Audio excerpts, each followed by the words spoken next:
minor itu dia usia lanjut. Jadi jangan takut, kayak saya besok untuk operasi 82 tahun, mau dioperasi tulang belakang. Ini sebenarnya minor, ya.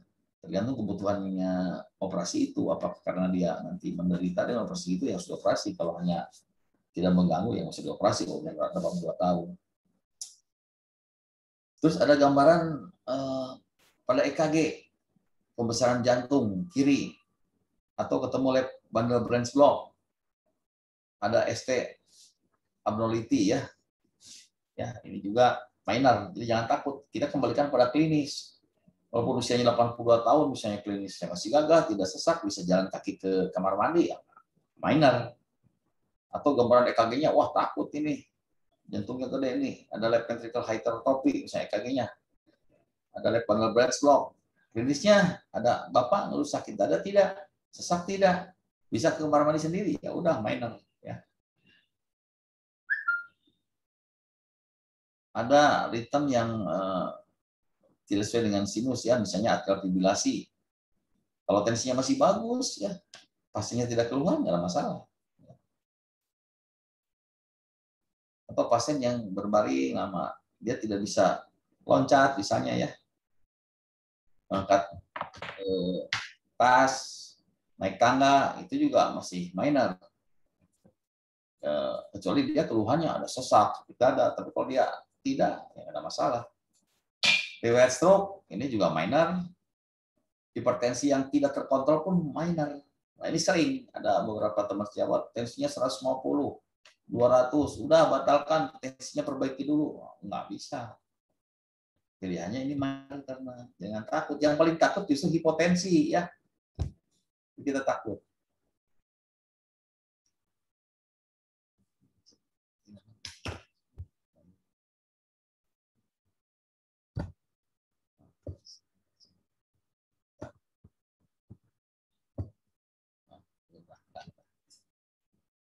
Nah ini ada beberapa testing yang non-invasif preoperatif pada pasien ya. Bila ada faktor-faktor tadi, ada 2 faktor, ada ya.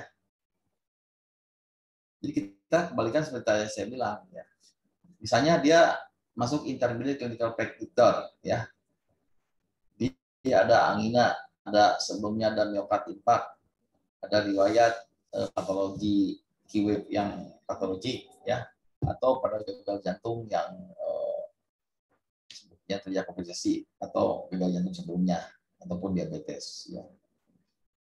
Ini kita harus tanya, ada riwayat ini enggak? Kembali lagi pada klinis. Terus ini tesnya di sini ada sesak enggak kan? Tesnya juga pada kapasitas fungsional yang buruk sekali. Ya. Berarti kata berdiri aja nggak bisa, jalan nggak bisa ya. Atau kita harus perhatikan juga prosedur yang pembedahan yang dengan risiko tinggi. Misalnya emergency operasi, aortic repair, peripheral vascular surgery, prolonged surgery, adanya operasi yang lama dan butuh kehilangan darah yang hebat. Ya, ini juga harus kita perhatikan pada non-invasive testing ini ya. Jadi kalau misalnya non-invasive testing ini juga diperhatikan bila ketemu 2 faktor yang dari 3 ini harus menjadi bahan perhatian kita. Ya.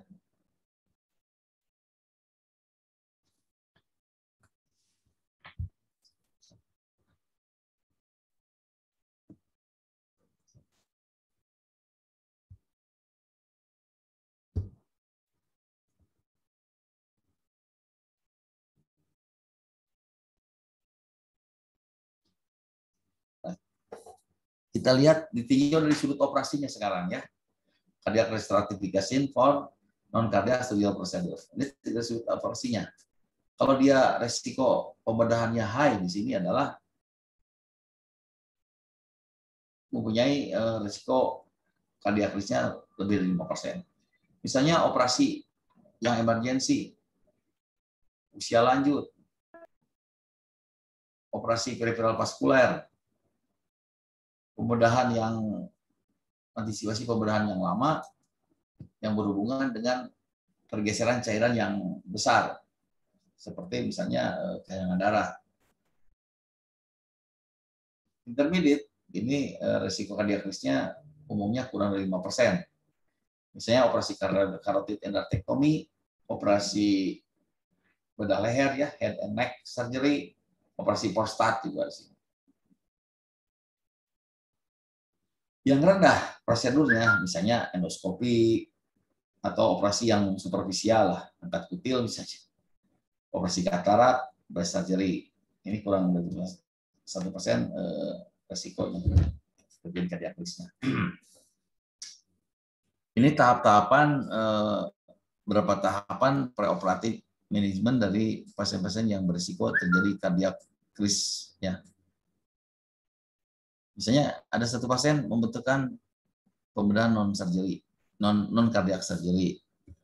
Tapi kalau seandainya dia emergensi, misalnya dia appendix akut atau peritonitis, ini langsung masuk ke ruang operasi ya, tanpa menghiraukan penyakit kardiovaskularnya. Karena ini emergensi. Nah, selanjutnya ya post operatif resikonya stratifikasinya inilah yang harus dikelola dengan bagus ya. Jadi di sini kalau dia membutuhkan operasi emergensi bisa langsung. Apakah kalau tidak apakah dia urgensi atau elective surgery? Nah, elective surgery kita perhitungkan lagi di sini. Pernahkah mendapat operasi revaskulasi koroner dalam 5 tahun terakhir ini ya. Ini juga harus dipertanyakan. Ada enggak tanda-tanda gejala ya, recurrent symptom or tanda dan gejala ya. Gitu. Ini. Kalau tidak masuk ini operasi. Kalau iya, ya ini evaluasi koronernya ya, gitu. Atau kalau tidak, tapi evaluasi koroner ya.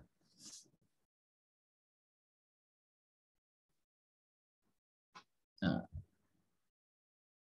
setelah koronernya bagus, terus tes angiografinya, yes ada, kemudian segera masuk meja operasi. Kalau tidak, clinical predictor tadi ya masuk di sini. Sebelumnya tadi, baru tahap di sini ada clinical predictor tadi. Apakah dia masuk major, intermediate, atau minor. Ya.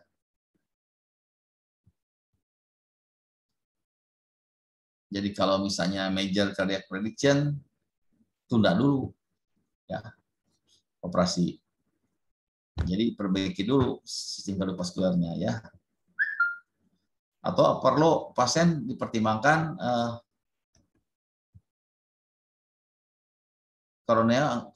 coronary angiografi ya. Kalau misalnya ada itu bisa lakukan PCI atau lebih utamanya operasi jantungnya dulu daripada operasi yang non kardiaknya. Ya. Tadi di sini major clinical predictor, ini yang intermediate juga ya. Nah, lihat fungsional capacity. Kurang dari 4, match-nya, non-invasive testing, pertimbangkan coronary angiografi, ya, terapi. Kalau lebih dari 4, high. Nah, ini sekarang lebih dari 4. Ini yang berat, pure ya, si fungsional capacity-nya jelek ya. Tanpa sesak ya pasiennya misalnya. Sakit dada. Ini non-invasif dulu kerjakan ya. Kalau moderat, apakah resiko pembedahannya tinggi? Testing non-invasif lagi ya. Kalau risk masuk ruang operasi ya. Gitu ya ini ya. Yang low surgical risk-nya atau intermediate surgical risk ini langsung masuk meja operasi bila dia moderat daripada atau bagus ketika pemeriksaan fisiknya. Ini harus dilewati semua. Jadi kita evaluasi pre-op itu penting ya. Sebetulnya paling gampang sih evaluasi pre-op. Bu, duduk. Bu, berdiri. Ngomong lancar. Lihat gerakan dada. Teratur. Tidak ada tanda sesak. Ya udah aman. Baru ada yang bisa, ada sakit dada, ada riwayat di sakit jantung, aman di situ ya. Jadi kita lihat klinis.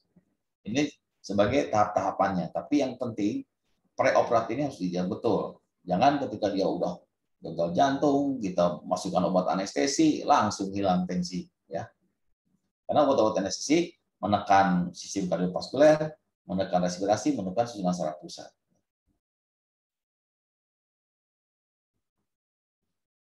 Ini penting sekali, ya. Ini penting sekali. Ini yang benar ya, sama kayak tadi ya. Karena dianggap penting, kami kalau seorang anestesi itu harus tahu ini sakit apa. Saya pernah pengalaman appendix anak 10 tahun. Itu padahal pasien ini dikonsulkan dari bagian anak ke bedah. Dinyalakan aja, ada cetekan di yang tengah. Ini di bawah, di belakang pintu ini, yang tengah. Jadi pasien itu mau appendix. Saya periksa pasiennya gelisah, dipegang tangannya sakit, kakinya dipegang sakit, diukur suhunya 40 derajat, nadinya cuma 60. Di jantung ketemu murmur. Waduh, ini padahal operasi cuma operasi appendix. Pegang ininya sakit. Berarti terpengaruh ternyata pada ini kalau saya ini suatu demam reumatik. Ya. Terkecoh. Coba kalau misalnya saya tidak tahu itu, ini mau dioperasi, begitu obat misalnya untuk induksi propofol atau pentotal itu masuk, pasti jantungnya dalam keadaan depresi ya. Karena seharusnya dengan suhu 40 itu dia harus nadinya cepat ya. Maka inilah sesuai dengan kriteria Jones ya, yang mayor maupun minor pada demam reumatik ya.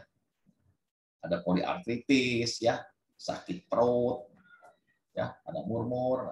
Jadi saya juga ini suatu demam reumatik sudah kena menjadi rheumatic heart disease. Maka pasien ini dibatalkan. Kalau seandainya kita paksakan ya udah lewat. Tentu appendixnya pun nggak ada. Ya. Ini penting. 25-50% kematian setelah pembedahan itu disebabkan komplikasi kardiovaskuler. Ya. Jadi kematian itu karena komplikasi kardiovaskuler. Makanya dari itu kita harus betul-betul pre-op menilai ini. Maksudnya kenapa? Perioperatif infak miokard, udem pulmonal, gagal jantung kongestif, aritmia, bahkan tromboemboli yang paling sering terjadi pada penyakit kardiovaskuler sebelumnya. Insiden kardiogenik pulmonary udem post-op sekitar 2% pada pasien dengan usia 4 di atas 40. 6% ini lebih meningkat lagi pada pasien dengan gagal jantung dan 16% pada pasien dengan PUR, compensated heart failure.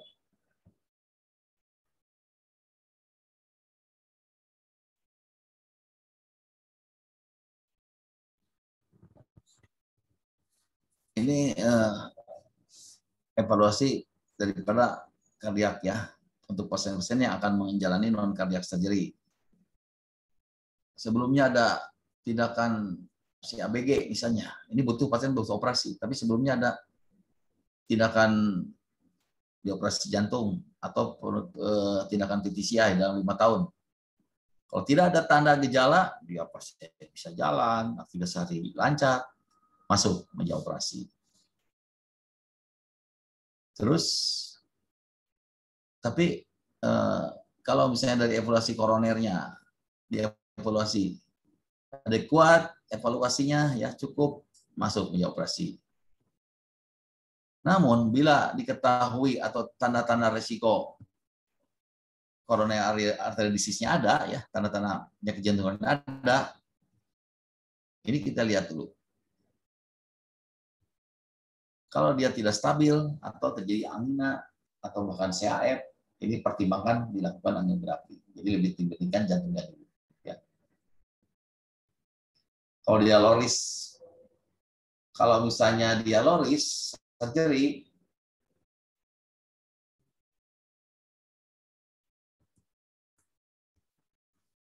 kita lihat di sini. Ini toleransinya bagus, ya ini bisa masuk punya operasi. Tapi kalau misalnya exercise toleransinya jelek, pertimbangkan pemeriksaan yang lainnya lagi. Kalau high risk surgery, ini juga sama, moderate exercise tolerance. Kalau dia toleransinya bagus, masuk punya operasi. Sebelum operasi manajemen, di sini preoperatif manajemen, di sini riwayat penyakit kita harus periksa. Jadi kita harus anamnesa. Riwayat penyakit dahulu tidak. Pemeriksaan fisik. EKG harus difokuskan untuk mengidentifikasi potensi terjadinya kardiovaskular yang serius. Ya. Apakah dia EKG-nya ada gambaran kemungkinan CAD, CAE maupun aritmia. Ya. Jadi penting. Sebetulnya sih gampang, pasien ada keluhan tidak, sakit dada tidak, terus lihat klinisnya, ada sesak tidak, itu udah bagus. Terus dari anamnesa, dia jalan kaki ke kamar mandi, bisa, udah oke. Bila ditemukan penyakit kardiovaskuler, terus tentukan resiko kardiak krisnya ya, seperti tadi ya. Meliputi dasar yang meliputi keadaan umum pasien, seperti tadi disebutkan, usia, fungsional kelas berapa dia gangguannya ya. Terus faktor resiko kardiak, komorbiditas penyakitnya ada tidak. Nah ini misalnya kalau sudah ini udah diketahui ini ada penyakit jantungnya. Komorbiditas yang lainnya ada apa? Oh DM. Oh sudah gangguan ginjal. Oh ada penyakit vaskular perifer. Atau dengan disertai dengan penyakit kronik. Ya. Terus dan jenis operasinya. Jadi kita punya perhitungan apakah nanti berisiko tinggi kalau menjalani operasi. Jenis operasinya pun kalau misalnya ringan, misalnya cuma di kaki saja operasi kita bisa regional ya. Mungkin tidak terlalu tinggi risiko pada pasiennya ya. Jadi kalau perlu dilakukan pemeriksaan transtorokal ekokardiografi ya. Kalau misalnya itu kalau perlu ini. Misalnya dari transtorakal nggak jelas, pakai ini ya. Untuk membantu evaluasi risiko preoperatif komplikasi kardiak yang berat. Tujuan kita adalah selama menjalani operasi dia terpenuhi oksigen delivery ya, daya angkut oksigen itu tergantung daripada cardiac output dan oksigen konten ya di sini. Cardiac output itu tergantung pada stroke volume dan heart rate ya. Cardiac output turun. Stroke volume sekali pompa. Heart rate dengan kali heart rate itu namanya cardiac output ya. Jadi dipompakan darah yang dipompakan oleh jantung dalam 1 menit ya. Stroke volume tergantung preload. Darah balik ke jantung. Afterload, vasokonstriksi atau vasodilatasi. Dan kontraktilisi jantung. Nah, oksigen konten tergantung hemoglobin dan arterial oksigen.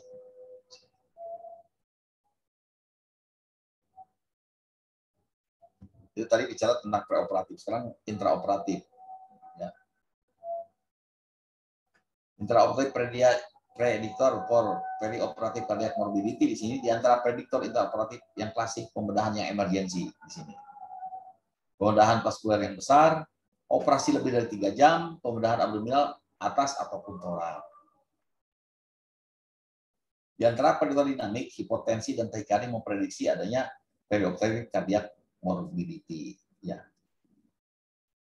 Hipotensi, tahikardia, sedangkan hipertensi masih merupakan prediktor yang kontroversial. Seperti yang tadi di depan di atas, tensi jangan tinggi, jangan ditakutkan. Lebih takut kita hipotensi. Myocardial ischemic selama intraoperatif ini diduga sebagai prediktor. Left ventricular and diastolic pressure adalah pengukuran yang sensitif pada ischemic. Intraoperatif kita butuh alat-alat yang monitor ya setelah pasien masuk operasi ya. Di sini ada EKG ya. Saat ini sekarang jadi sehingga kita akan tahu ketika continuous kita akan bisa melihat ya. Kalau misalnya operasi biasa saja, kita pakai non-invasif untuk pengukuran tekanan darah dengan non-invasif yang seperti misalnya sphygmomanometer teknik, ya, atau automatic Doppler. Full oximetry, nih ini paling sensitif ya full oximetry itu ya, saturasi oksigen. Sekarang ada satu kewajiban banget ini semuanya ini ya. Full oximetry, ada EKG, ada mengukur tekanan darah itu dasar. Kalau perlu temperatur ya. Tapi kalau pada operasi besar, operasi bersukit tinggi, ini udah mulai jarang nih, pemakaian swan gun ya, kateter masuk ke arteri pulmonalis ya. Ini sangat berguna pada pasien-pasien yang ventricular dysfunction. Ini biasanya pada operasi jantung, tapi saya juga udah jarang pakai ini.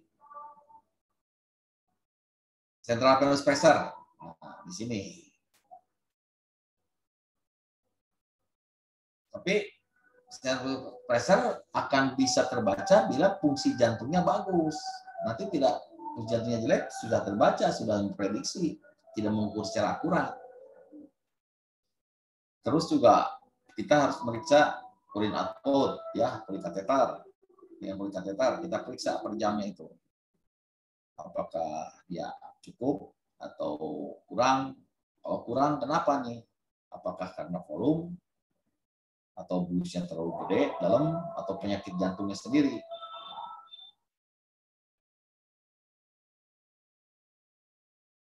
Oksigen analyzer for inspirasi gas mixture juga di sini biasanya di mesin juga sudah ada berapa persen kita pakai oksigen. Kalau bisa kita sertai dengan entadel CO2 ya untuk mengukur kondisi paru, gas buang daripada CO2 akan diukur di entadel CO2. Hemodynamic monitor, HEM itu dari kata darah, blood ya, dynamic flow.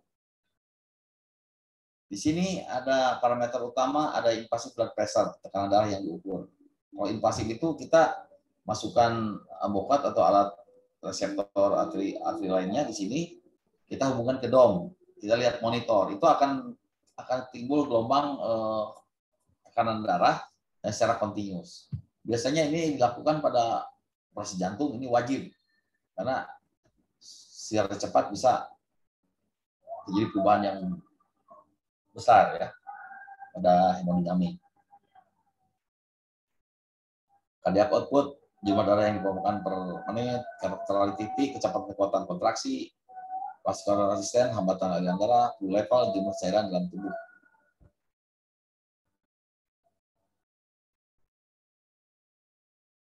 Ini kita overview faktor-faktor yang mempengaruhi tisu perfusion ya.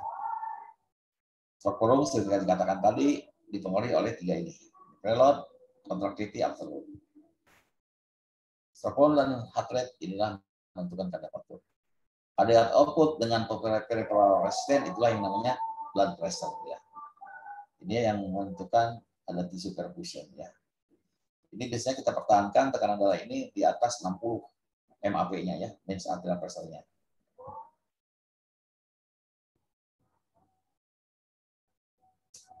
Ini saya nggak bisa bahas lagi ya tentang kondisi jantung ya. Anda juga harus ngerti fisiologis daripada jantung ini ya. Dari mulai atrium kiri, atrium kanan, atrium kiri, ini ventrikel kiri, ventrikel kanan ya.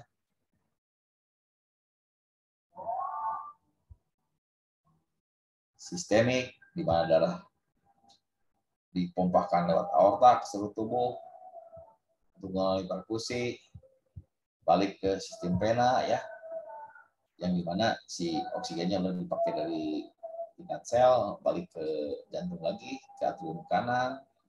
Ini tricuspid masuk ke ventrikel kanan, dari kanan dipompakan ke arteri pulmonalis. Ya.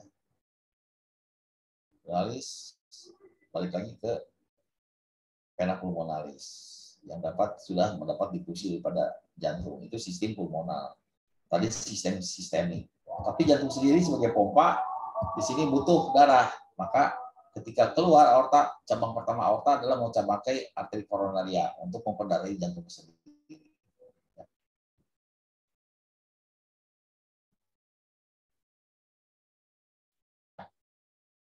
Jadi sensor harus, kalau prinsip umum dari penggunaan alat-alat untuk monitoring jantung kardiovaskular ini, sensor harus berdeteksi dengan sinyal secara akurat, monitoring tidak pernah sebagai terapeutik, tapi sebagai evaluasi di sini ya.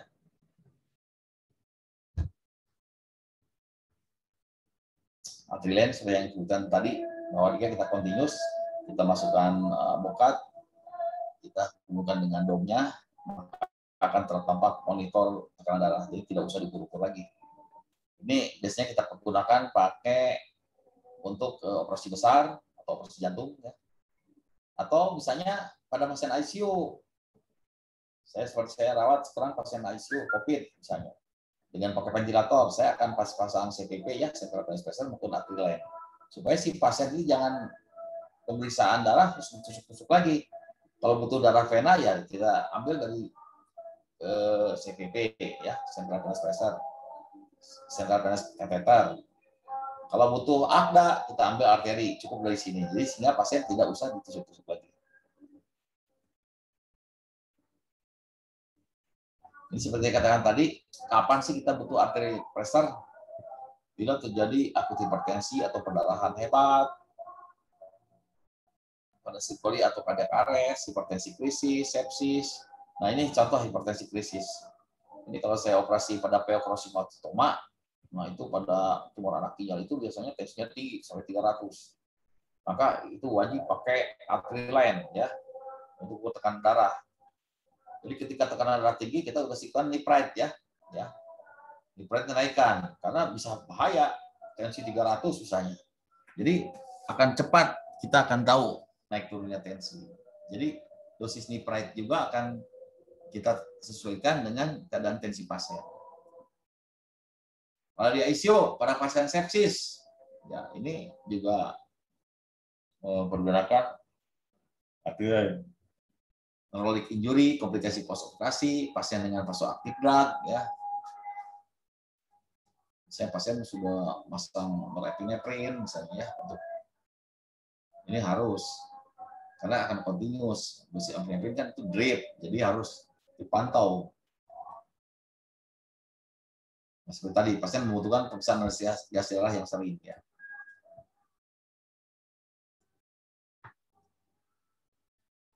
Hemodinamik monitoring seperti yang dibahas di depan, ada non-invasif dan invasif ya. Non-invasif seperti ketahui pakai arteriotonometer, oximeter, auscultation, Doppler probe, palpasi ya. Ini tekanan darah Anda sudah tahu ya. Termometer.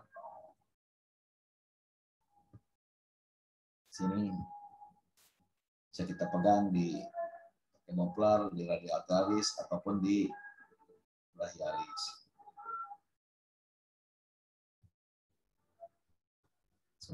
Sekarang era sekarang nggak ada manual lagi, otomatis semua ya, langsung ukur sendiri, non invasif juga. Ini kira-kira ya. Ini juga sama.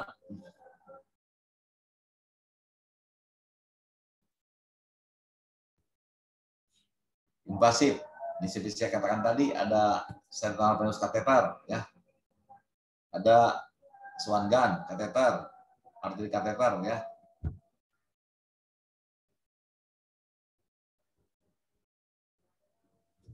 Jadi hemodinamik monitoring ini banyak dibutuhkan untuk pada pasien-pasien ICU ataupun pembedahan. Fungsi memantau kondisi jantung pasien, menentukan perawatan yang akan dilakukan oleh dokter anestesi. Menggunakan swan gun. Parameter dibaca ada, kita bisa ukur wedge, bisa kita ukur tekanan darah maupun cardiac output.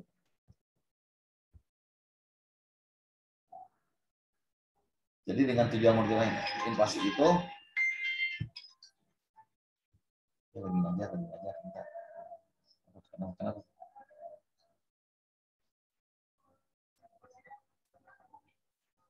Ya, oke. Jadi ini tujuan monitor hemodinamik sehingga terjadi fluktuasi tekanan darah, saturasi, bisa kita pantau secara ketat dan bisa mengambil keputusan secara dini ya. Ini merupakan suatu warning secara dini perubahan status pasien ya, sehingga bisa memberikan intervensi terapeutik yang adekuat. Ya. Ini contoh-contoh penggunaan pulmoner arterial kateter ya.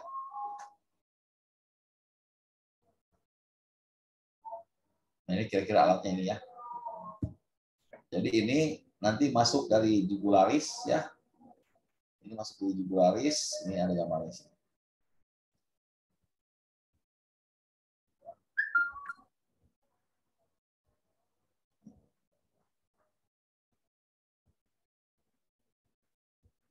Ini dia. Dia masuk dari jugularis ke atrium kanan, nanti petikalnya masuklah ke arteri pulmonalis. Jadi kita akan bisa mengukur tekanan di arteri pulmonalis, ya, di wedge di sini, ya. Jadi pangkalnya bisa mengukur CPP di sini, ya.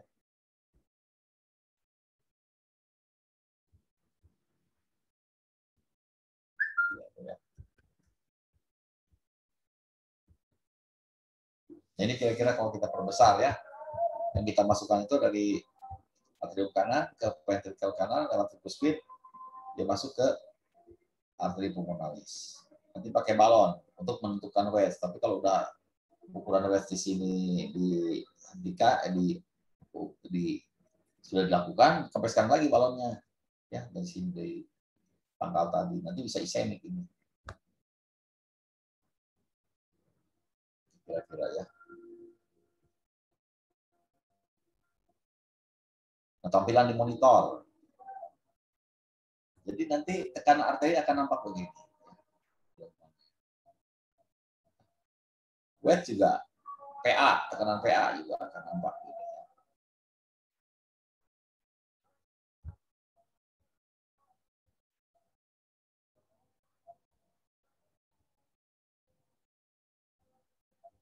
Tadi udah. Ini kelemahannya terlalu ini, saya nggak bahas lagi.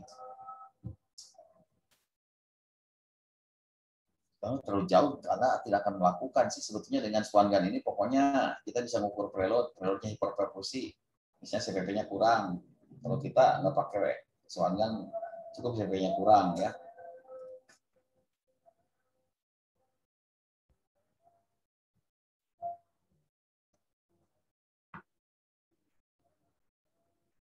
Kalau preloadnya tinggi, kita duga mungkin bisa overload ya.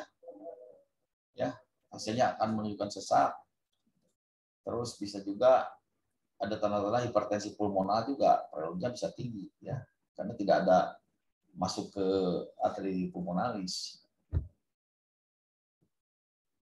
Mungkin ini terapinya lah diuretik maupun ventilator. Diuretik untuk mengurangi beban dari preload ya.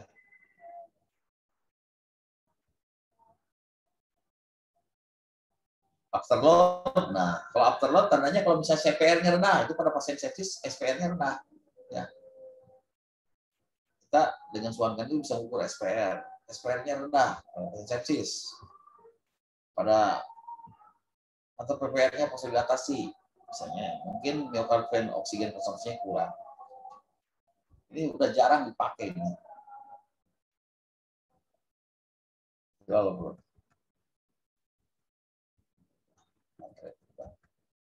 Jadi ada pertanyaan?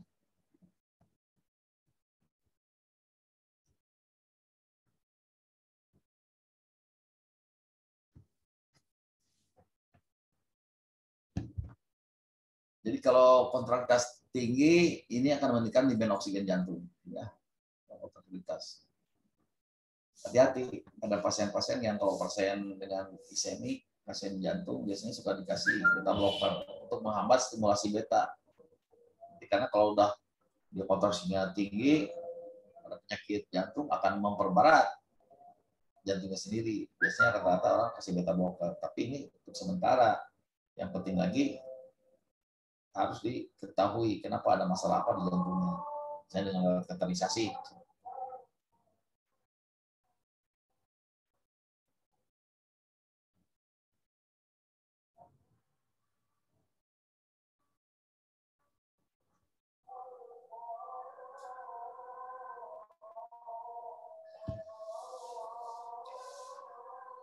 hemoglobin ini berhubungan dengan daya angkut oksigen ya.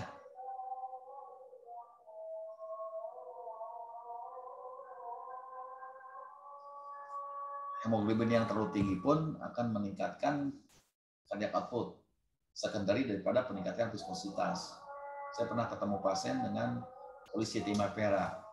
Saya cek hemoglobinnya 23. Pasiennya gemuk, dan dia seorang Chinese, tapi hitam mukanya karena hemoglobinnya terlalu banyak. Datang ke rumah sakit dalam sesak berat. Sesak berat, ya sesak berat, terpaksa diintubasi. Jadi pada tindakannya dan dengan viskositas tinggi ini kita dilakukan flebotomi, dikeluarkan darahnya, ya. Jadi hitungnya terbalik seperti kalau kita ngasih transfusi, ya. Misalnya 23, kita nggak usah turun berat kali. Misalnya 18, 23 kurangin 18 berarti 5. Berarti kalau dia pul darah 5 kali berat badan. Dari situlah kita bisa mengukur darah yang harus diambil, ya. Jangan dari satu kali. Setelah itu pasiennya setelah diambil darahnya pelan-pelan, akhirnya pasien bisa kita ekstubasi, bisa seseknya berkurang. Jadi selanjutnya pasien ini harus diambil darah setiap 3 bulan, ya. Karena dia bawaan.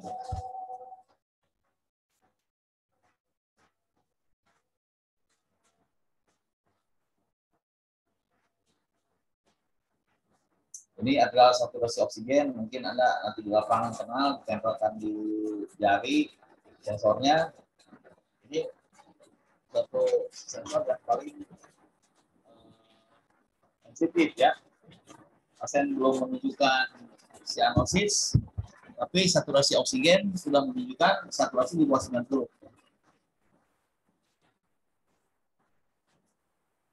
Jadi kira-kira base besar, saya cepat aja mungkin karena Anda tidak akan pakai ini. Jadi Anda masuk ke subdivisi, misalnya kalau anestesi kardiovaskuler gitu, ya, atau di ICU. Kalau misalnya afterload SPR-nya rendah, mungkin kita butuh vasopresor, ya. Kalau tinggi, perlu kalsium antagonis, ya. Kalau preload-nya rendah, mungkin vasopresor atau butuh cairan, ya. Kalau preload-nya rendah, mungkin cairan. Tapi kalau preload-nya tinggi, diwakili wedge atau tekanan era, mungkin pengen CPP ini, mungkin kita butuh diuretik atau venous vasodilatasi. Contractility rendah, mungkin kita butuh glutamin, ya, golongan inotropik, ya. Atau contractility-nya rendah, AV block, mungkin butuh pacemaker ataupun atropin.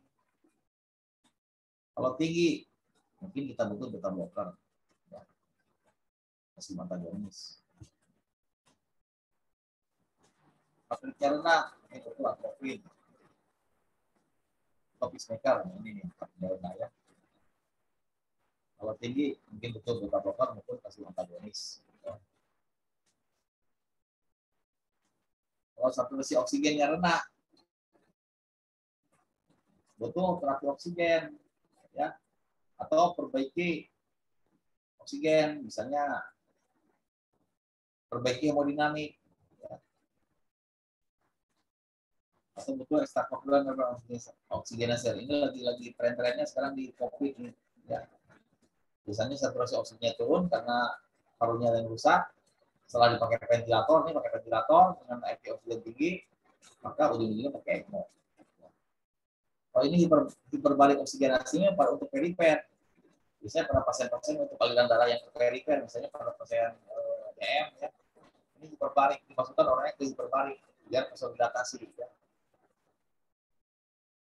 Kalau hemoglobinnya rendah, ya transfusi, ya. Saya pikir itu tadi udah semuanya.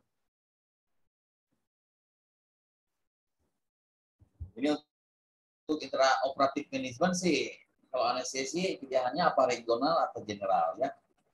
Ini bisa saja. Kalau misalnya pada pasien jantung ini risiko berat, kalau telah dengan jalan anestesi, ya kita pilihnya regional. Itu aja.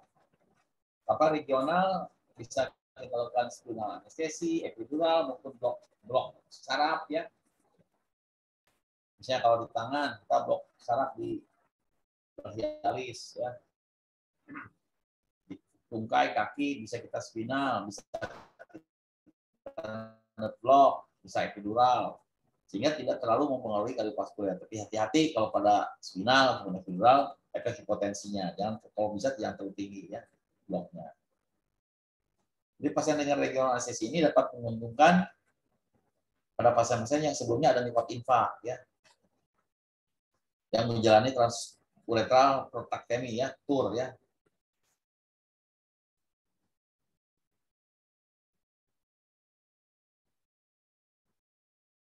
Yang penting selama anestesi, pemilihan anestesi itu tergantung pilihan yang terbaik mana. Kalau misalnya dia dengan sesak begitu, napasnya sudah dikendalikan, terpaksa pakai bius umum ya, dengan ventilator ya.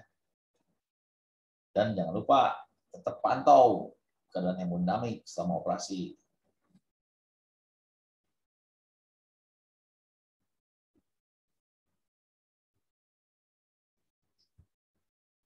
Apa yang maksud induksi anestesi adalah membawa pasien ke stadium anestesi. Jadi yang pasiennya tidak sadar, nah ini hati-hati. Kalau pada pasien dengan kardiovaskular kita harus secara dosis titrasi. Kita obat induksi ada terdiri pada obat-obat hipnotik, ya, obat analgetik. Jadi pada induksi ini kita main obat hipnotik semacam propofol untuk pentotal. Untuk supaya dia tidak sakit kita pakai fentanyl misalnya ya. Jadi kita ketika induksi kan sakit, intubasi apalagi, cegah di sini hipotensi, cegah hipertensi, cegah takikardi. Ini dapat menyebabkan ischemik. Jadi benar-benar ketika mau intubasi pun kita yakinkan bahwa pasien benar-benar tidur, benar-benar tidak sakit. Ya. Jadi bisa-bisa akibat tindakan kita pasien jadi ischemik miokard ya. Semua obat anestesi dapat digunakan pada pasien jantung kecuali ketamine. Karena dapat menyebabkan hipertensi dan takikardi yang bisa menyebabkan kebutuhan oksigen jantungnya meningkat.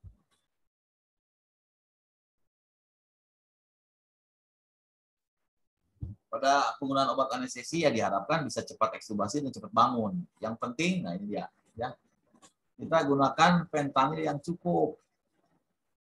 Karena opioid yang sekarang morfin dengan pekinin sudah kita gunakan. Sekarang fentanyl dan derivatnya, apakah itu subentanil maupun pemifentanil. Narkotik dosis tinggi pada post-op ya jangan dipakai ya, dosisnya rendah ya. Di samping kita misalnya tambahkan NSAID di sini. Itu namanya multimodal analgesia.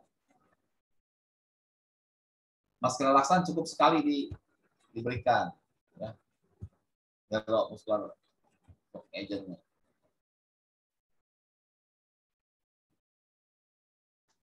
Ini kira-kira menjelaskan seperti tadi sudah di resume bagaimana kalau SPR rendah, bagaimana heart rate rendah ya.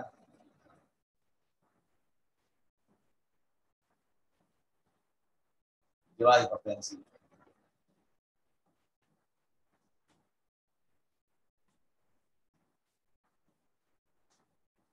SPR rendah bisa terjadi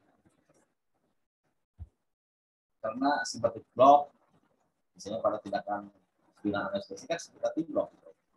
Karena simpatis itu keluar dari torak kolubal.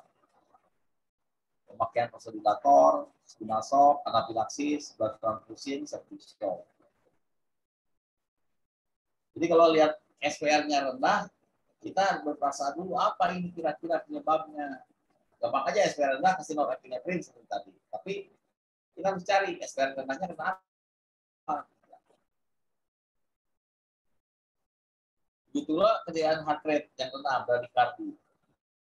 Ini apa?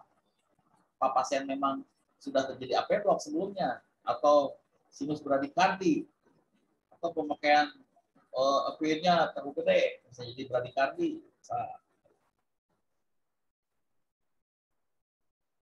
Stroke volumenya kurang bagus. Oh, mungkin obat anestesinya terlalu dalam. Ya. Misalnya gas, sekarang seperti pentotal, halotan, itu depresi jantungnya gede. Ya. Medicine, di sini SPR rendah. Itu biasanya penggunaan nitrate. Untuk memperrendah preload, kita pakai nitroglycerin. Ya. Misalnya nitrate ini digunakan, ini biasanya pada operasi pyotrombositoma tuh. Tensinya 200, 300. Nah, ini lebih enak pakai nitrate. Gampang kita atur turunkan tensinya itu ya. Untuk menurunkan contractility biasanya pakai beta blocker ya.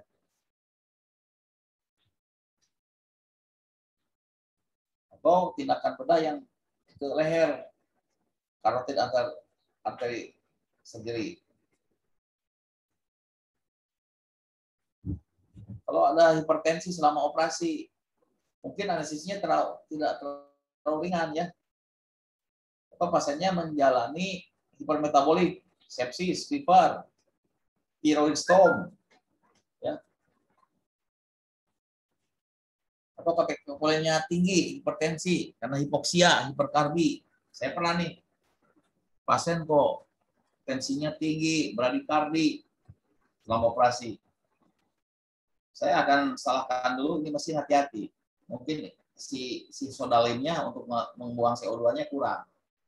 Sudah tidak berfungsi. Maka CO2 terjadi keracunan CO2, ya CO2 narkose, itu tandanya tensi naik, nadi lambat. Saya ambil alih, lepaskan dari mesin anestesi, saya ambil juga amubeg, masukkan ke oksigen. Lebih aman.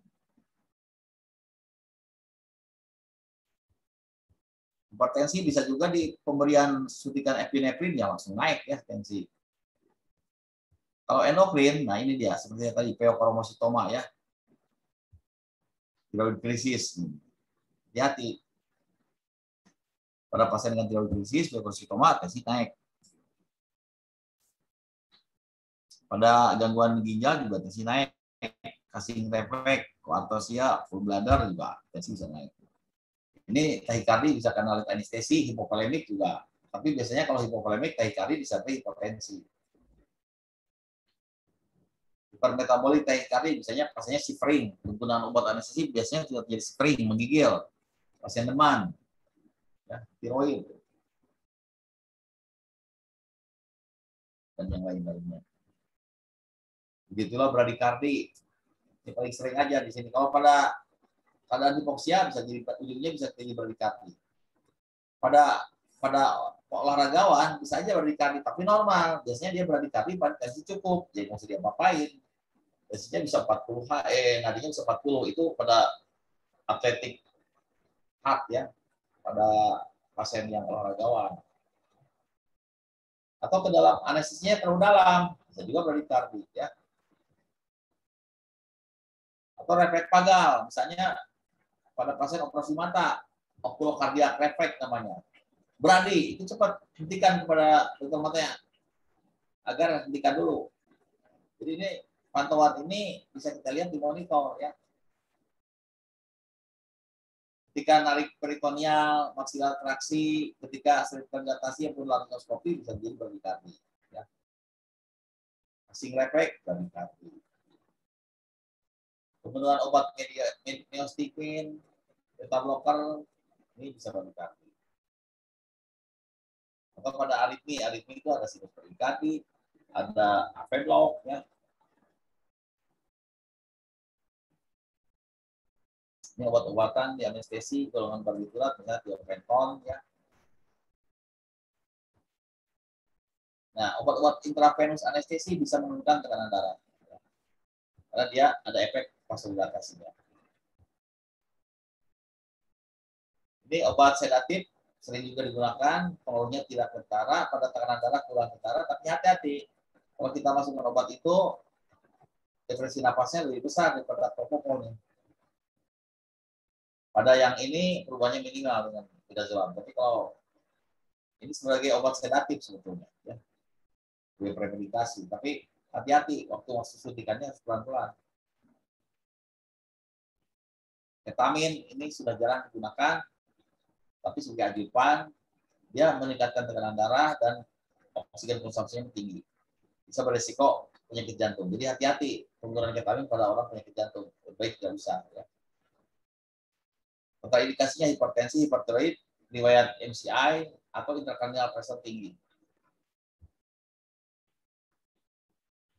Ini golongan opiat, kalau morfin dengan dipeptidin sudah tidak digunakan lagi sebagai obat anestesi. Dia hanya untuk post-op boleh. Ya. Tapi untuk menekan rasa sakit selama operasi, sekarang golongan fentanyl dan derivatnya. Ini obat-obat inhalasi. N2O, saya udah jarang pakai N2O. Ya.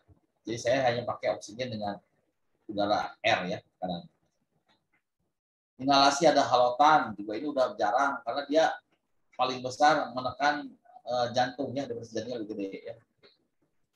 Karena kontraktility turun, kardiak output turun ya. Juga halotan bisa memprovokasi terjadinya kateromin industri arritmia. Jadi sekarang ini halotan sudah jarang. Enak sekali pakai halotan, cukup pasien terus tidur, tapi harus monitor ketat tensi. Karena depresi napasnya lebih gede.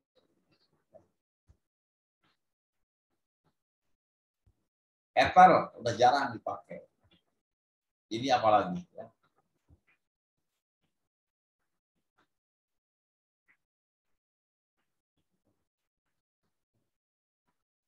Juga kalau lihat respon kardiovaskular terhadap pembedahan dan anestesit ketika preanestesi, laryngoskop, intubasi, perubahan fungsi ventilasi, posisi tubuh ini harus diperhatikan semua ya. Kedalaman anestesi, perubahan posisi tubuh ya. Jangan sampai ada ketekan tangan atau kaki, nanti bisa isemik. Kita harus perhatikan perdarahan, ventilasinya harus perhatikan.